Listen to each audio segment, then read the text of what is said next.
At MFG Cast, of course. It's at MFG Cast, of course. Let's do this. So we are going to be discussing Valletta. All right, guys, we are live. Just to let you know, we're going to be doing something a little different. We wanted to do something where we did something live on Google Hangouts, but also periscoping what Dan is talking about in the game too. So it's kind of like a double thing, so you can watch either or. But we wanted to talk, our new little slogan here is games that you should know. Everyone's always talking about the games that you already know, but we want to talk about the games that you should know. And Dan brought up this game called Valletta by Z-Man Games that people have talked about a smidge, but have been talking about it in the wrong way. So Dan wanted to, get us together. Can I talk about it? I was really intrigued about it, even though I've never played this game at all. But I was able to watch a few videos myself and listen to a few podcasts too. And I definitely agree that it's not quite getting the love that maybe it deserves. So with that, I'll hand it over to Dan to kind of talk about, exactly what is going on and what, why Valletta should be something that you should know. All right. Thanks much, Kurt. All right. So first of all, Valletta is a deck builder that does a few things differently, right? We're seeing more and more deck builders every year. And, everything in the beginning was Dominion-like. But as time went on, we started getting trains. We started getting Arctic Scavengers. We got Clank, one of the new races, I think it's like the Race to El Dorado or something like that. There's all these games that are using deck building with these new ideas. Valletta did that too. And I like this game a lot. But unfortunately, it's getting really overlooked. Like you mentioned, it's just like a matter of discussion. And another podcast did do a full review about it, and they kind of savaged the game a little bit. And I'm thinking maybe it just wasn't their type of game, but there's definitely some cool to this, right? So most deck builders, the deal. You get a deck of 10 cards, you draw 5, whatever. This game, you only get a starter deck of 8 cards. And the cards are really basic, right? Like, there's 4 resources in this game. You can get gold, you can get brick, you can get stone, and then you can also get wood. And each of your decks have, one basic guy that gets one of each of those, right? Then you also got the Handmaiden. She's your wild card. She'll get you one of anything. You got the Apprentice, who gets to mimic red and green characters played, and you'll see what some more of those dudes are in a sec. And then you got the 2 cards that differentiate in this game. You got your Builder, who's going to let you use those resources to get these buildings. And you also got, and here's a name that I'm going to butcher oh so savagely, Jean Parizeau de Valette, I think. Yeah, it seems like everybody butchers it and everybody apologizes. You know what? If you don't live where Valletta actually is, I'm sure everybody's getting it wrong. Yeah, right. And so I was going to say, it's also a case of probably if I spoke Italian fluently, I would probably have many more friends because let's face it, it's a beautiful language, right? So here's the deal. With these cards, this game functions differently than most deck builders for another reason, and we'll slide on over here to show you why. So in the beginning of the game, you draw 5 cards, right? That's every deck builder on Earth. But in this game, you only get to play 3 cards. So I'll play him, and I'm going to get a wood. I'll play my Stonecutter and get a stone, and then I'll play my Handmaiden and get, say, a gold coin, right? I'm going to collect those resources. These 3 guys are done, and that pretty much ends my turn. Those last 2 cards, I get to now keep these in my hand. So I get to avoid that awful situation of, oh, man, I drew the Builder too early, or, oh, I can't really use Jean yet. I wish I still had that, right?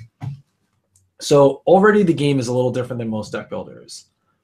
Now, in the middle of the game, right, and you know what? We're even going to give the YouTube guys a little preview of what our Periscope followers are seeing.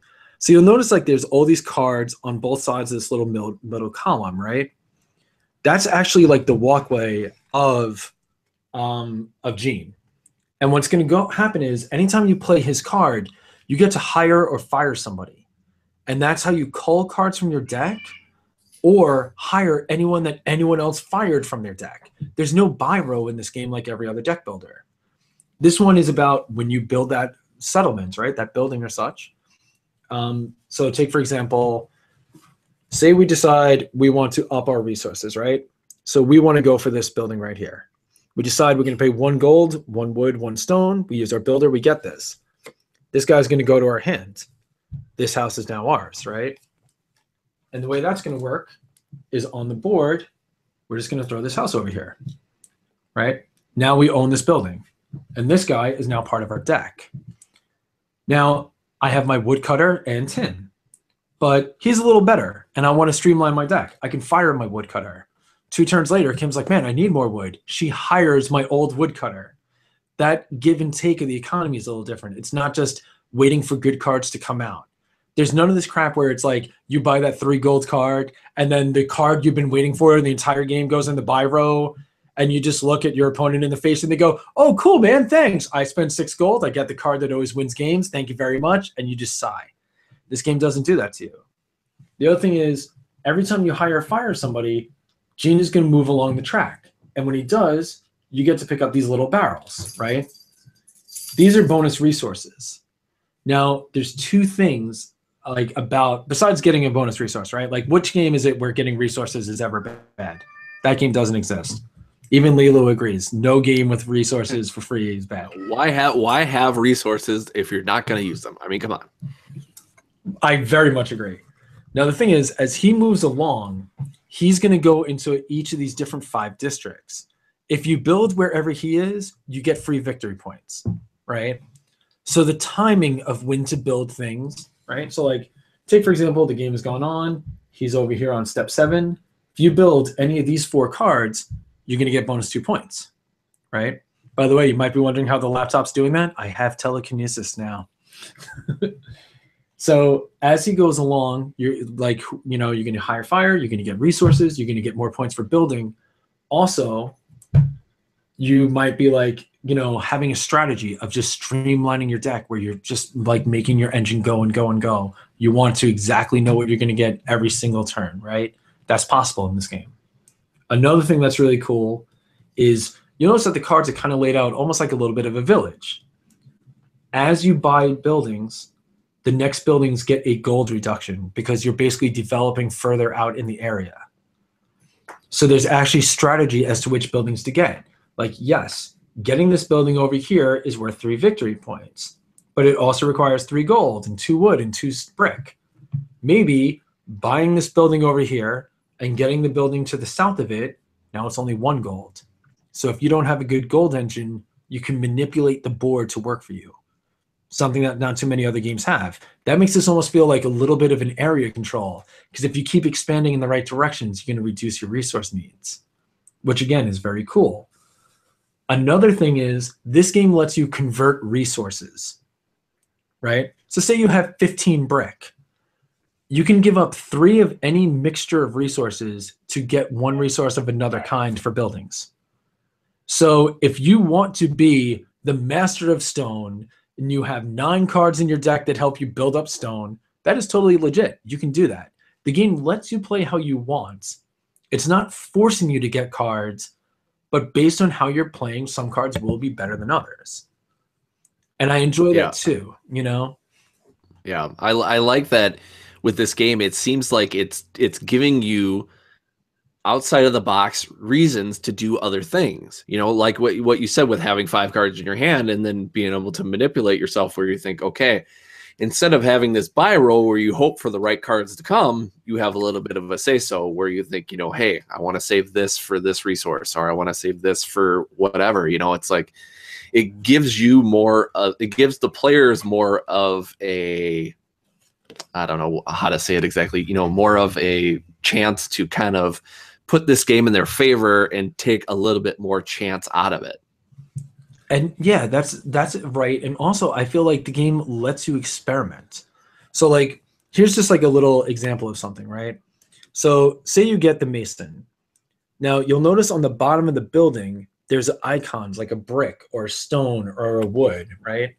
So like, here's the, I'm giving a bad shadow over here. Here's like the said building of that Mason, right? You can upgrade these buildings. And when you upgrade them, you'll notice it now has 2 symbols, right? So you use your builder, you pay for the upgrade. This building is now worth more victory points at the end of the game, right? So we have increased our endgame score, which is always fantastic. Now, I play this Mason, and I get a brick for every brick symbol on the buildings I own. So I'm going to get 2 bricks for playing this guy. I like that it lets you get strategy, it lets you be flexible, it lets you do it how you want. And I love that you don't feel behind the 8 ball. Like, it's not you're afraid to buy something because you're giving somebody better. This is a deck builder that actually motivates you to just try to build your engine as fast as possible, get out there, get some new guys, try some things out, and see what happens. Now, one of the other parts that's pretty cool is the mixture of cards, right? The way that you're going to do it is, right now you'll notice that there's only 2 rows of buildings up top, like on the bottom, and there's 2 rows up top.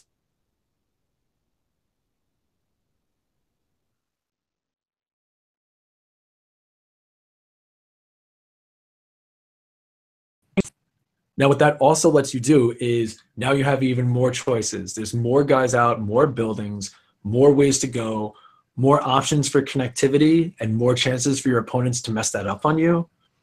And all of that is really cool. You know, it's not just get victory point cards. You want victory point buildings. But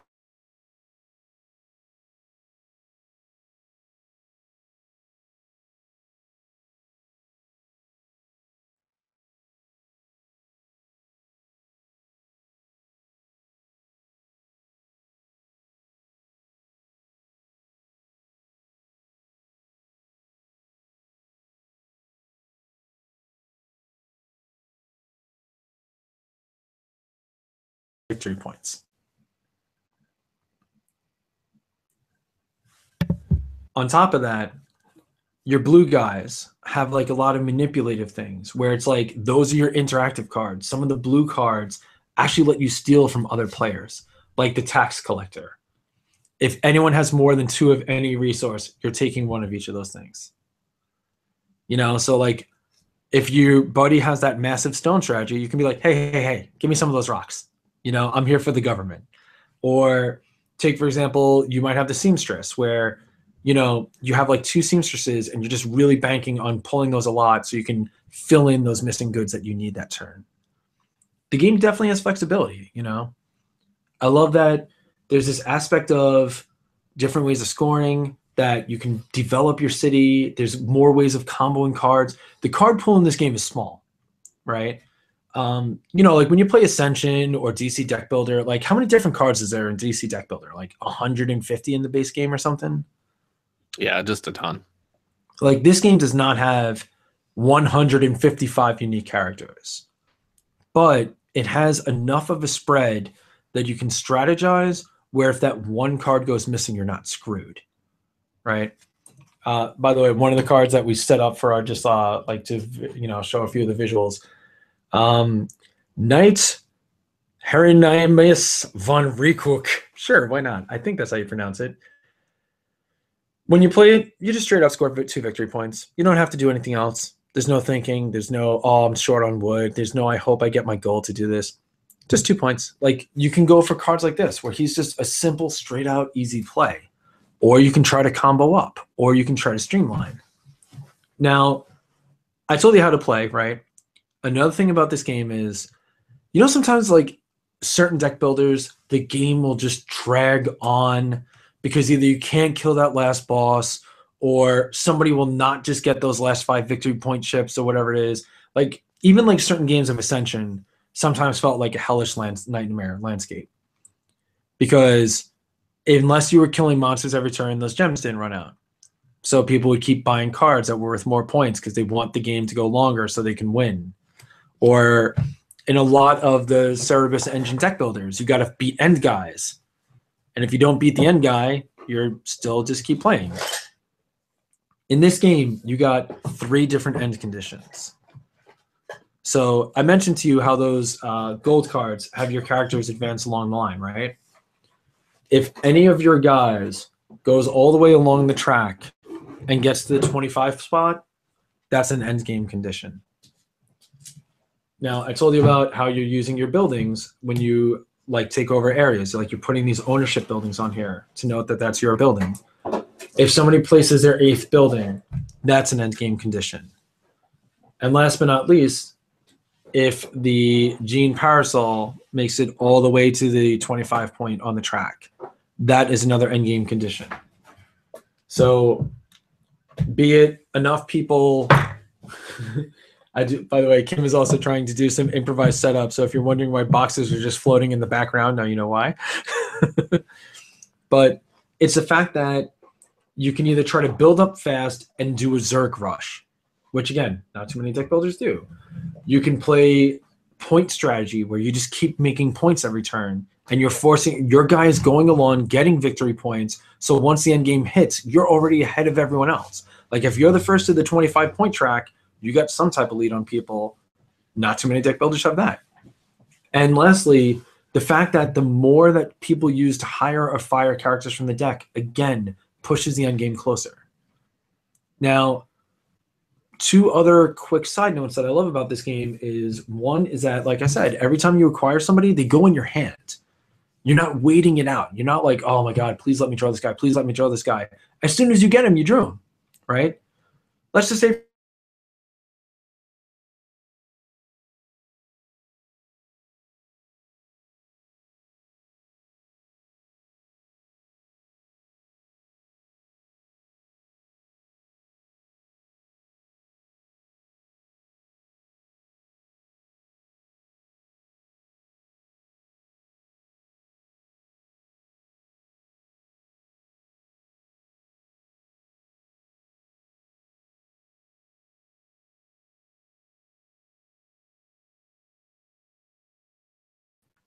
at the end of the game, you don't just count out your points. Everyone shuffles their deck together. And then you play through your entire deck one last time. But you never put the cards back into your draw pile. Like you don't reshuffle at the end. So you will literally burn through your entire deck turn by turn to accumulate your resources, get any last-ditch victory points, upgrade any buildings before the game end, or perhaps buy your 8th building. Once again, just like, you know that feeling like you're playing a deck builder and you end your turn and you have the coolest hands on earth and your opponent goes, all right, cool, I beat Galactus, game's over. And you're like, no, I wanted to do the thing. Why didn't you let me do the thing? Valletta lets you. You know? It's awesome. There's just a lot in this game.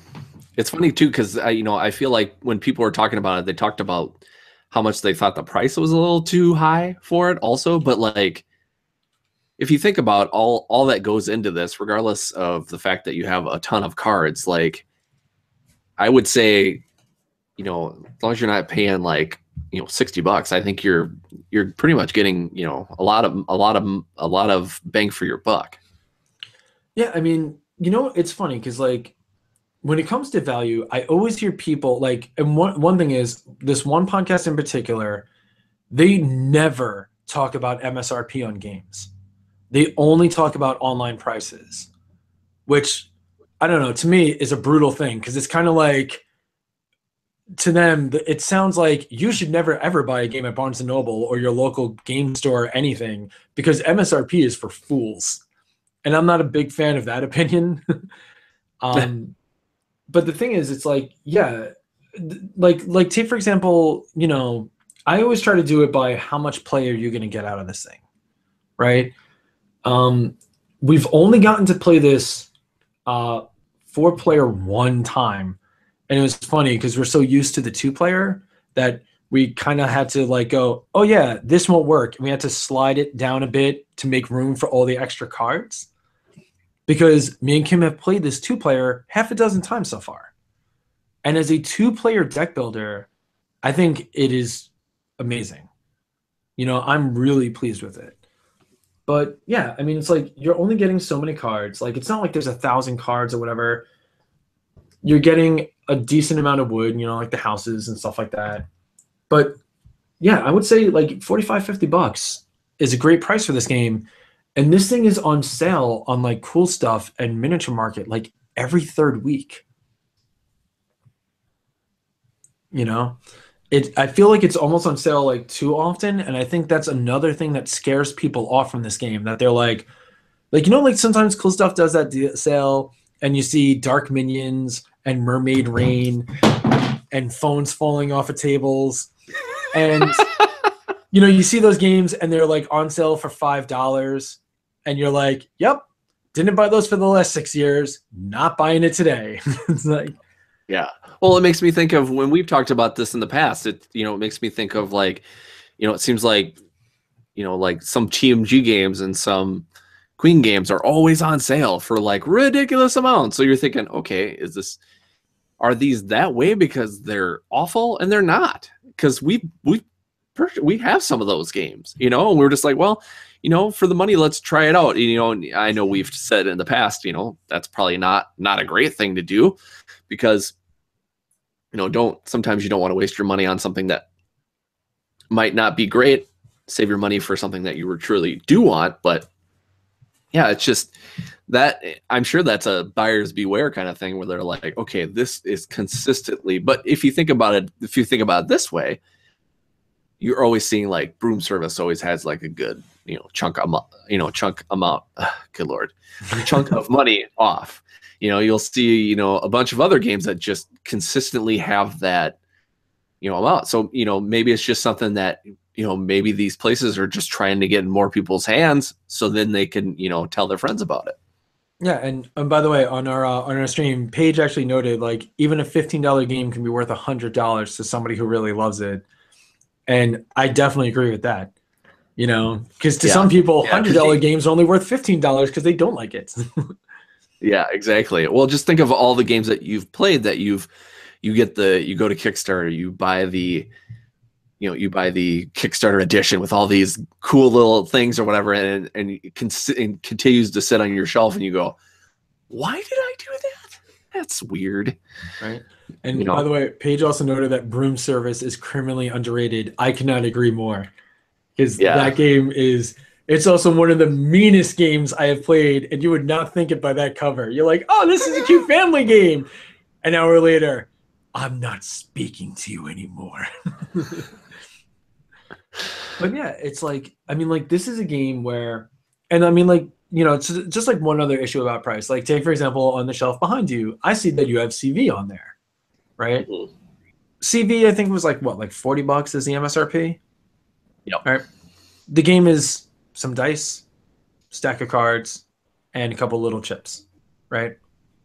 Do you feel robbed? Like, are you screaming from the rooftops how you demand that Corona Games sends you a check for like $16 or something? Like how much fun have you had with CV?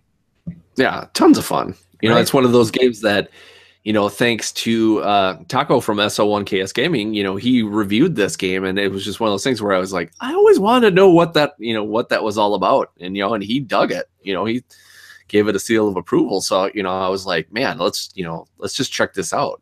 So it's, just because, something doesn't have a million meeples or, hundreds of cards or, this sexiness to it where it's just like, oh, I just need all this and all that, just watching you go through the gameplay of this and stuff like that. And I've, seen some other stuff about it. It's like, there is so much in this game. It's incredible. It's just crazy how much is in this game, that it's like, regardless of what you see, like even with like, I don't know if maybe it was something that I missed when I watched some other streams, but like I didn't even realize that the barrels on the top, I didn't realize that those actually turned over and they were pieces. I always, people always talked about them, but I never saw them. So, just the little details of stuff like that. It's like, wow, that's amazing. All the stuff they put, again, it's the front of the card, it's the back of the card, it's the housing, it's the, regardless of, what you would put physically on a price for something, think of all the time and money that went into that. I mean, it's incredible. That's the thing for me. By the way, I will note, these are some fancy looking Italian meatballs, though. That's right. But yeah, that's the thing. It's like, this is a game that I think, as far as the play goes, it has great value. Like, there's a lot of deck builders that at 2 players you know, they're not that, they don't really shine.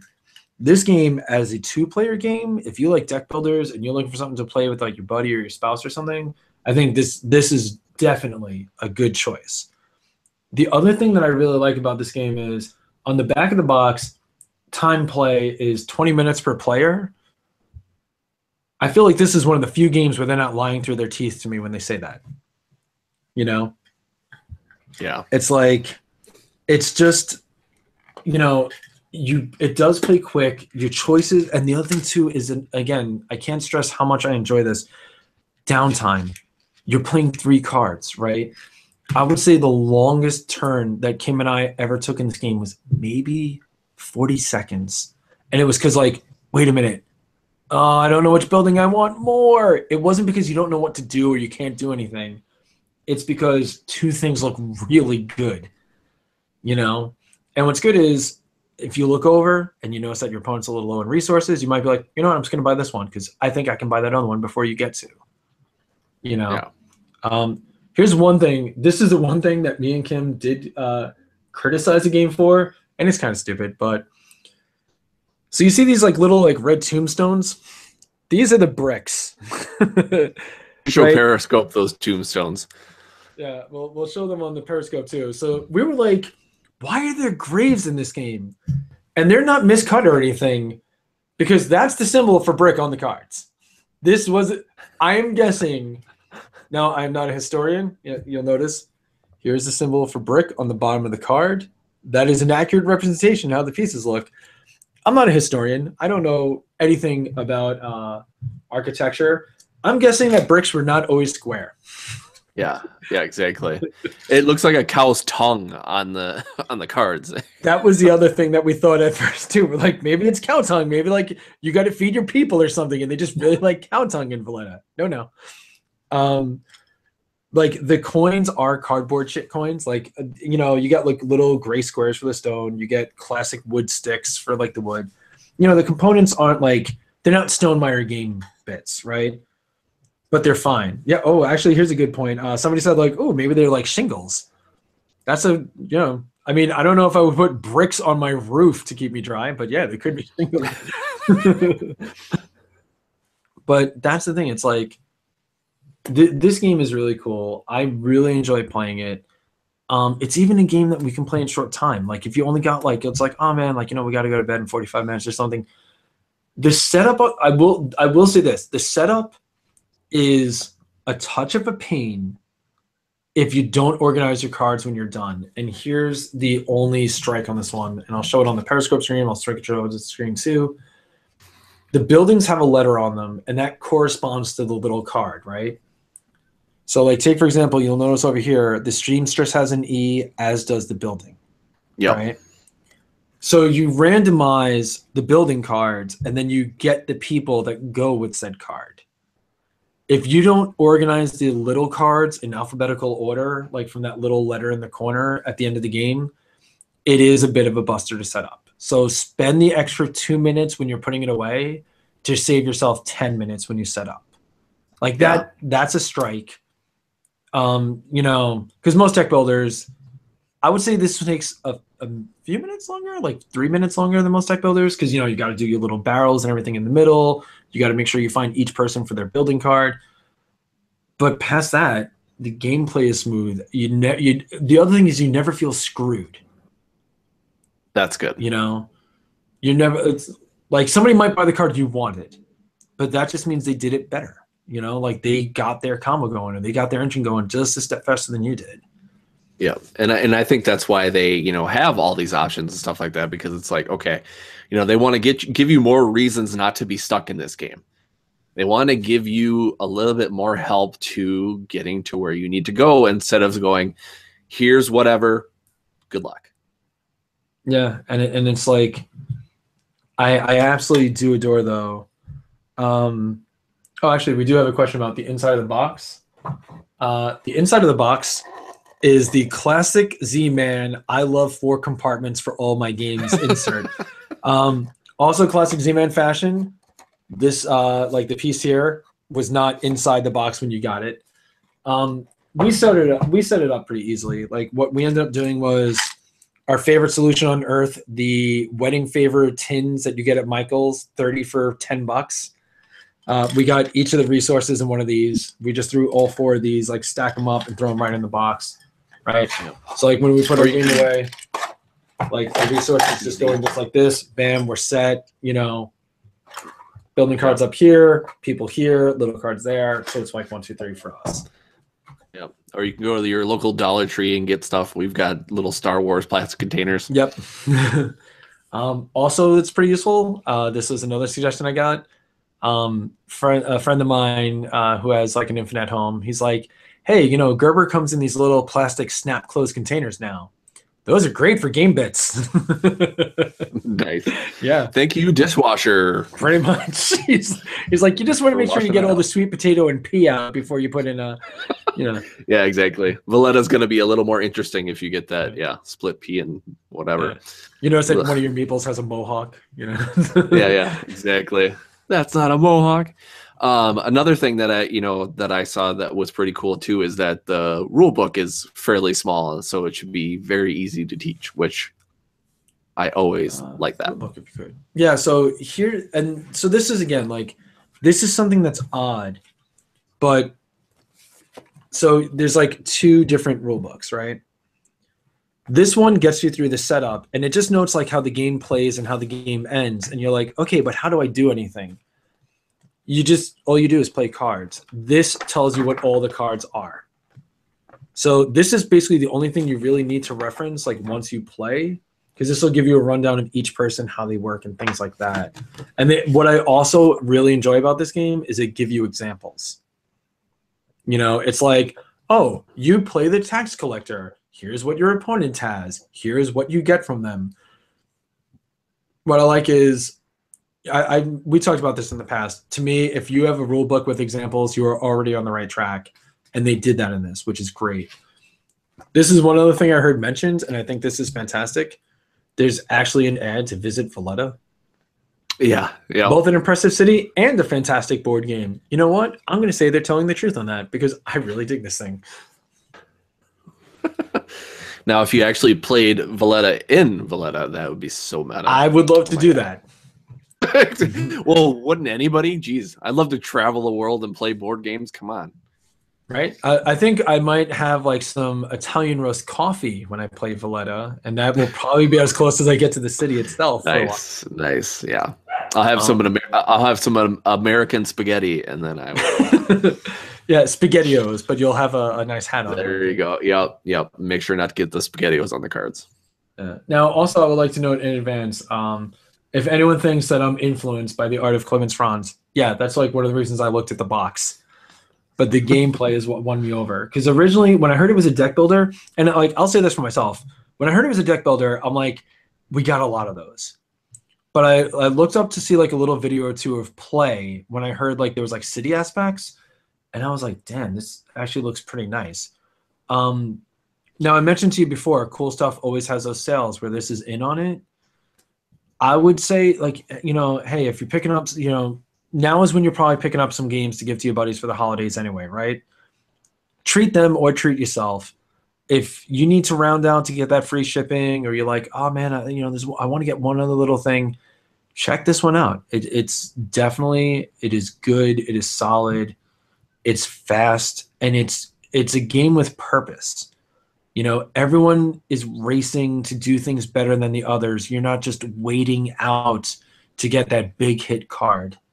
And to me, that pretty much defines deck builders in and of itself. That's like, it's just different enough that, yeah, you might be like, oh yeah, this is a little like this, there's a little like this, but there's not really a game that's just like Valletta.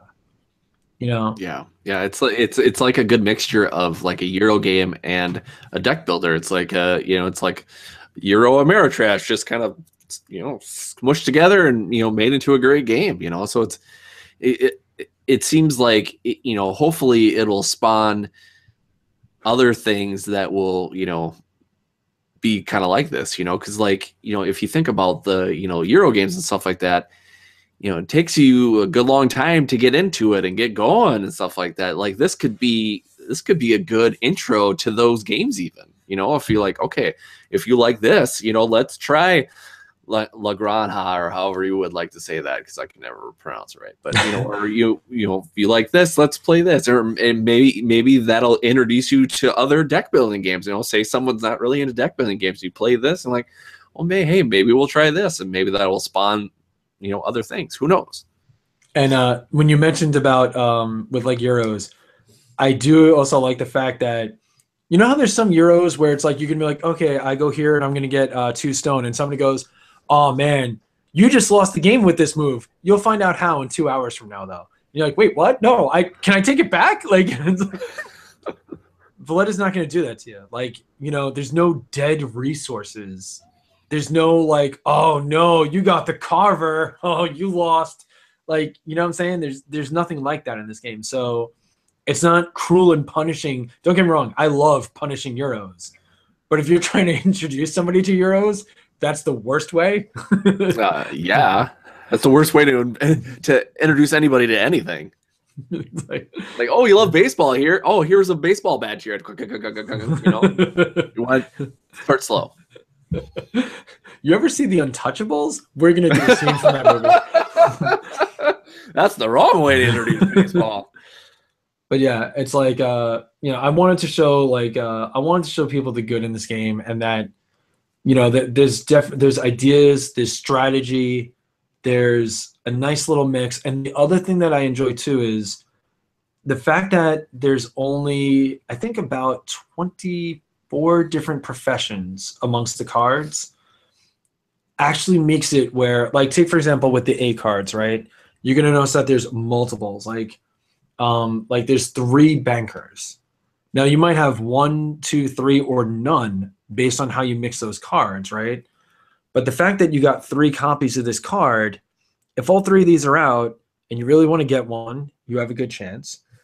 There's the fact that if you get all 3, you now have a coin producing engine like nobody else at the table. And it's also, after you play this game like one time, when you're setting up and you're like, oh man, 2 bankers on the board, awesome. You already start getting ideas like, oh, I'm going to try this out this time. It's not a game of, what does that card do? Okay, can I see that card? I need to see that other card again. It's not that. It's like, this guy gives you 2 victory points. What else does he do? Waves and says, enjoy your 2 victory points. And you can just play. You're not sitting there debilitating over like, oh, I don't know what to get, or I don't know what this guy does, or I can't read that card over there. Like, you can look over and goes, well, I see a stone on his card. I know he deals with stone. And then if you have stone, read the card. You know what I'm saying? Like, it's great. Yeah. So it's awesome. Any final questions before we wrap up on Valletta? No, I really don't. I mean, it's you've talked about it in detail. I don't know. I got nothing. Have I stoked the flames of desire for you to play this game? You have, actually. I am glad. I like it because I'm getting more into Euro games and stuff like that. But the fact that this is an actual card game that looks fairly easy to set up, once you get the hang of it and stuff like that, and because it plays so fast too, we've talked about it. It seems like time is slowly slipping away from us, and it's hard to get in a good game or two. So, this is a kind of a good one to get in where you can kind of get that feel of a full played game, because this gives you so much stuff, but also plays in a quicker time. And the cool thing about that too is that, you can continue to play it over and over again and then get used to it. Where some of these games, it's like, okay, say we talk about the 10x10s and your 5x5s, and you're like, okay, I'm never going to get to that point because these games take 2 hours. Life gets busy, especially around holidays and crap like that. It's like, okay, I'm not going to have time to play this 10 times. I'm going to be lucky to play this, once every 6 months or something like that. With this one, you could play it over and over again and get that strategy where you can get to that point where you're not laboring thinking, okay, I haven't played this in so long. What am I going to do now? Now, you were actually mentioning time, and both Paige West, who, by the way, has a new baby, and congrats to him for that. Yeah. And congrats. Stormy Bluey in our feed was wondering about game lengths, like what's the longest and shortest time we played. Our shortest game of this was probably, including the setup, 30 minutes. Kim got a crazy good coin engine going on and was mainly using coins for buildings. She was outpacing me on building, and I was like, oh, son of a bitch, I got to catch up fast. So that was a fast game. Our longest game was when we played the 4-player game. 2 of the players were new. That game was about an hour and a half. We did get to play with Tony one more time after that. So we did 1 3-player game. That one was like a little under an hour because, again, he saw the cards. Like, he was in our 4-player game. So when we played a 3-player, he instantly had some familiarity. Like, gold cards help you get victory points. The blue cards help you manipulate. Like, so he was already in it. So we didn't have to walk everyone through. Yeah. So basically, you're just basically half an hour between players between 2, 3, and 4. Possibly, but it could go faster as you get used to it. Yeah, exactly. I would say, like, once you're familiar with the game, like 15 minutes per player. And the other thing too is, like, if one person shuffles up and like sets up the top half and like the bottom half, if one person takes the green cards and populates all the green buildings, another player does the blue buildings, and a third person does the gold buildings, your setup is even quicker. You know. Nice. So. And again, if you have like, if you keep all your like bits in like little separate containers or whatever, that makes everything a little easier too, Like, tons of games have shortcuts like that, but this one, like I said, the setup is really nice and quick. That's cool. Yeah, preparation is always key. Yeah.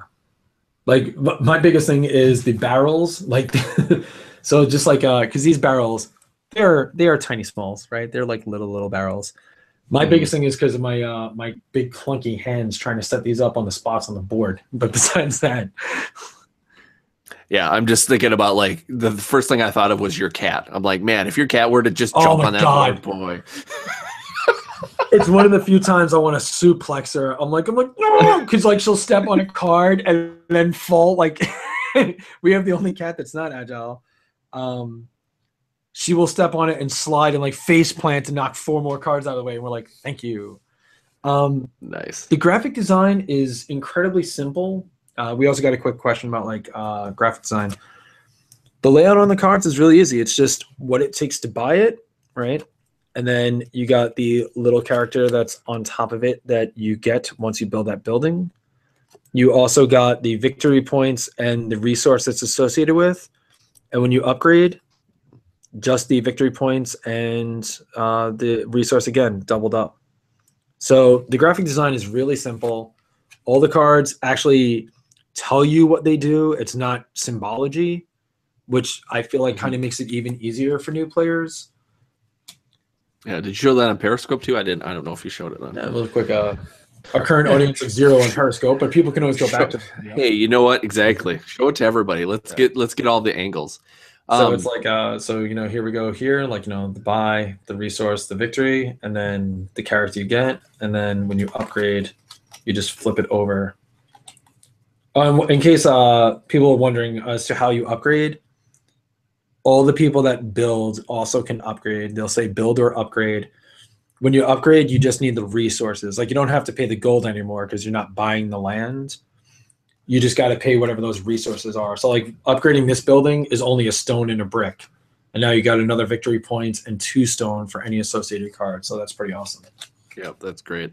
And it's funny, the level of detail on, each character and each little building and stuff like that. Like, it's even got the little small guys on coming in and out of the buildings, walking around. I mean, it's really great. It's crazy to, if like, I'm not an artist at all, but like, I know how hard that stuff is. And that's gotta be just, I mean, for him, it's probably easy because he's been doing it for a long time, but like for just about anybody, that's to get all those little details on those cards, that takes a lot of work. I agree. And so one other quick side note, because I love the fact that people are in with our stream here. People are also asking about, like, hey, they're interested in this game now, which is great. And also, like, when do we plan on doing more podcasts? Kurt, when do we launch our podcast?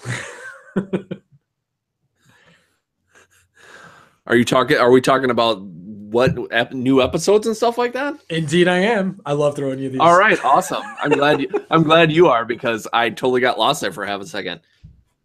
Do ours weekly. We try to release something every Monday.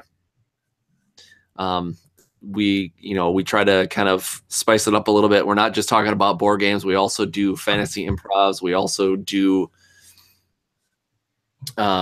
we also did a fun little trivia game, which went horribly wrong, but was a ton of fun. Awesome. A lot of laughs. laughs. Oh my god! And I'm excited about the next one because actually, I don't know if I told you, Dan, but Taco actually wants to run the next one, so I'm kind of excited to see how that works. Yes. We do lots of different interviews. This hopefully coming up fairly soon here, we're going to be talking to Daniel from Mayday Games, who is their lead developer, and we're going to talk about Family Games Guide through Mayday Games. We're going to be talking about a few of their games that they were able to send us, and we're going to play and enjoy them and just kind of talk about them and stuff like that. Yeah. Or will we? Will we enjoy them? Who knows? Stay tuned. And what's nice about those is they're not. It's not like games to buy for non-gamers for Christmas. We're not talking about that stuff. Like a lot of people discuss the what to buy the gamers, what to buy the non-gamers. These are games to bring to your family gatherings. We're talking about some stuff that you can bring, get people in within a minute or two. Like we're not bringing Mansions of Madness to play with Uncle Robbie. yeah, exactly. If I were to bring something like that to my family, they would just stare at it. Yeah. But it's something that will break up the Jenga Phase 10 Uno rotation, But one last question, because somebody asked about a few other things of graphic. This is your player tableau. Literally, it's the spot for your deck, your 3 cards that you play that turn, and your discard pile. That's all you need. And then they also remind you, hey, just remember you can use 3 stuff to substitute for 1 wild card. Don't forget you can do that. You don't want to hoard all your stone and not do that, right, Kim? Because that would be awful to have 16 stone and forget that you can compare. Or maybe you like to do that because you love stone so much. True. That was one of our first games where Kim's like, I keep forgetting that because most games don't let you do that. So that was fun. Yeah. It's hard to break out of a mold when you're in that mold. Right? So, and one other thing is, it's even though it's crazy with holidays right now, we're hoping to do more of these video things because this stuff is pretty fun. This is like, it gives us a chance to just break out of our normal broadcast and, have some fun talking about stuff, showing off what makes it cool. You can actually see it in action, get an idea of scope and scale. And this was really fun to do. I'm glad we got to do this tonight. Yeah, definitely. It's good to actually get a game out there that, people are just really excited about. Like, it's cool to, have people ask so many questions about it instead of just being like, okay, I see it, whatever, It's like, yeah, it's great. I like interaction. So, all right. So I like talking to people. Well, I don't like the like the most reviewers and everything where it's like I'm just gonna shout at you about this game for 20 minutes and I'm not gonna respond to anything. Thanks, buddy. Yeah, we do this because we love you and we want you to talk to us. Yeah, and also on a closing note, Paige did note that he definitely wants to make sure he's on that trivia episode. Well, of course. Come on. He's got to defend his championship, of course. I know. Oh, we got to get a belt made for these trivia shows. They're so good. Oh, I could build one. It probably won't be great, but I could definitely build one. I think we should definitely do that. All right, Kurt, we ready to wrap this up? Yeah, I think we're ready to wrap it up. All right. So for me, Kurt, and for D Wyatt. Oh, jeez. Got a silly gimmick. That's Dan. If you listen to the podcast, you'll hear he's trying to do a persona because you need a persona for board game podcast. Hey, look, apparently, Husky Harris was nobody, but at least people know who Bray Wyatt is. Now, don't get me wrong; he loses all the time, but you know who Bray Wyatt is. D Wyatt is Bray Wyatt. That's right, and we know who you are, D Wyatt. I hate even saying it. I live for your disdain. So hey. Here's a little something before we go. If you want to see more of this and there's some games that you're just really willing to check out, why don't you get a hold of us on our Twitter account at MFGcast. We also have a Facebook page. let us know. We want to do more of these. Dan's really good with the old phone periscoping. Kim's really good holding up a laptop. So, we want to kind of show you some of the games that you want to know about. So let us know out there. So here's one thing. We also got a contest that's going to go a little longer. Originally, we slated it to end towards November. This is going to probably run closer to holiday. I would love to do another live broadcast about Port Royale. Right? It's a game I love. And you'll notice here's a copy right here, and it's still in the shrink wrap. Maybe because we're going to be sending it out to somebody. Perhaps if anyone wants to review the MFG Cast on iTunes, or just like follow us on Twitter and give out a hashtag, this podcast is awesome, or something like that. Just interact. If you're not an iTunes person, tweet us. I don't use iTunes. We'll still put you in the running. Continental US only, please. I don't want to have to pay like $75 shipping to send you a $25 game. But this copy of Port Royale could easily be yours. That's right. And it's art by who?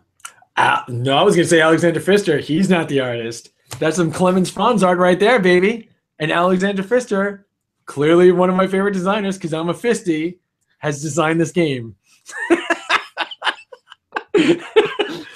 You got to make a shirt that says I'm a Fisty. Really I'm a Fisty. But just God. A giant fist going straight up in the middle of the shirt. Yeah, that's all kinds of wrong. So if you want this, don't forget, send us a tweet, send us a message, join us on our Facebook group, comment something there, review us on iTunes. The reviews on iTunes super help out. And you can be winning a copy of Port Royale. Yeah, that's right.